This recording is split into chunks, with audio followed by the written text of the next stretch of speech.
আসসালামু আলাইকুম, সবাই ভালো আছেন? শুভরাত্রি। আজকে রাতের খাবার, আজকে দুপুরে আমি ভিডিও করতাম পারছি না, দুপুরে খাবার শেয়ার করতাম পারছি না। তো আজকে রাতের কিতা আয়োজন করছি দেখি লাইন। এটার মাঝে রাঁধছি মুরগির মাংস বুনা করছি। আজকে দুপুরে আমরা সিম্পল রান্না রাঁধিছিলাম, লাউ তরকারি রাঁধিছিলাম চিংড়ি মাছ দিয়া, আর কাঁকরোল ভাজি করছিলাম, আরও কিতা করছিলাম সামান্য তরকারি রাঁধিছিলাম। রাঁধে রাত্রে দুপুরে খাবার শেষ, এখন রাত্রে আবার নতুন করে রাঁধছি। আর এটার মধ্যে আলু তরকারি রাঁধছি, কষির মাংস দিয়ে রাঁধছি, খাসির মাংস দিয়া আলু তরকারি জাল জাল করে রাঁধছি। আর এটার মাঝে রাঁধছি মুসুরির ডাল পাতলা করে রাঁধছি। তো আজকে দুপুরে রান্না বান্নার পরে আমি খাইয়া হতে ইসলাম, আমার শরীর ভালো লাগছে না, ভিডিও করতাম পারছি না, এর লাগে ভিডিও দিতাম পারছি না।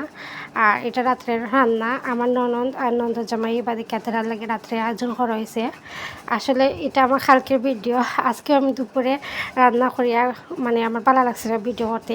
আজকে দুপুরের খাবার আমি দিছি না। আজকে আমরা কাঁকরোল ভাজি করছি, লাল শাক করছি, ডেঙ্গার তরকারি রাঁধছি, এখন মাছ বোনা রান্নু। আসলে আমার শরীর ভালো লাগে না দেখে আমি ঠিক মতো রাঁধতেও পারলাম না, ভিডিও ছাড়তে পারলাম না। আর এটা আসলে কালকে রাত্রের ভিডিও।